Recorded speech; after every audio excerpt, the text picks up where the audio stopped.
Share করলাম টক ঝাল মিষ্টি ভোলা মাছের ঝাল। ভোলা মাছ 6টি নিয়েছি। লবণ, হলুদ, লঙ্কার গুঁড়ো হাফ চা চামচ দিয়ে ভালো করে মেখে নেব। মাখানো হয়ে গেছে। একটি ফ্রাইং প্যান সাদা তেল দিয়েছি। মাছ দিয়ে দেব। লো টু মিডিয়াম ফ্লেমে ভাজতে হবে।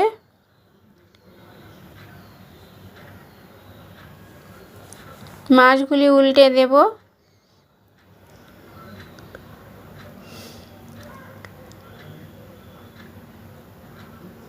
লো টু মিডিয়াম ফ্লেমে 6 মিনিট সময় লেগেছে ভাজতে। সব মাছ ভাজা হয়ে গেছে, তুলে নেব। কড়াইতে 3 টেবিল চামচ ভাজা তেল দিয়েছি।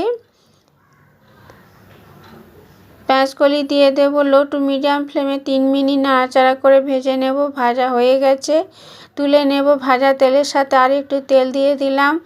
রান্নার জন্য 4 টেবিল চামচ তেল নিয়েছি। 4টি কাঁচা লঙ্কা, হাফ চা চামচ কালো জিরা, টমেটো পিউরি দিয়ে লো টু মিডিয়াম ফ্লেমে 1 মিনিট নাড়াচাড়া করে কষিয়ে নিতে হবে। এইভাবে কষিয়ে নিলাম। তারপর 4টি ছোট সাইজের আলু লম্বা শেপে কেটে নিয়েছি। একটি সিটি দিয়ে সিদ্ধ করে রেখেছি, দিয়ে দিলাম। লবণ দিয়ে দিলাম স্বাদ মতো। লঙ্কার গুঁড়ো হাফ চা চামচ, হলুদ গুঁড়ো হাফ চা চামচ, জিরা ধনের গুঁড়ো 1 চা চামচ দিয়ে লো টু মিডিয়াম ফ্লেমে 3 মিনিট নাড়াচাড়া করে নিলাম।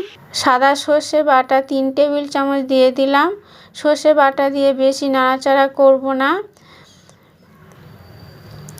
গরম জল 1.5 কাপ দিয়ে দিলাম। বেশ ভালো করে নাড়াচাড়া করে নিলাম। ভাজা পেঁয়াজকলি দিয়ে দেব। পেঁয়াজকলি দিয়ে 2 মিনিট। লবণ একটু কম রয়েছে, ফুটিয়ে নেব। লবণ দিয়ে দিলাম। হাফ চা চামচ মিষ্টি দিলাম। তারপরে ভাজা মাছ দিয়ে দেব। ধীরে ধীরে মাছগুলো দিয়ে দিলাম। একটু নাড়াচাড়া করে সেট করে নিলাম।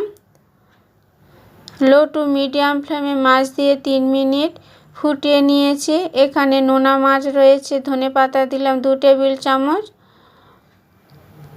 সেন্টের জন্য 2টি কাঁচা লঙ্কা দিয়ে দিলাম। 1 টেবিল চামচ তেঁতুলের কাঠ দিয়ে দিলাম। নাড়াচাড়া করে নেব। এখানে 3 মিনিট মাছ দিয়ে ফুটিয়ে নিয়েছি। তৈরি হয়ে গেছে, নামিয়ে নেব। গরম ভাতের সাথে পরিবেশন করতে হবে। রেসিপি ভালো লাগলে লাইক শেয়ার করবেন। নতুন বন্ধুরা সাবস্ক্রাইব করবেন। নমস্কার।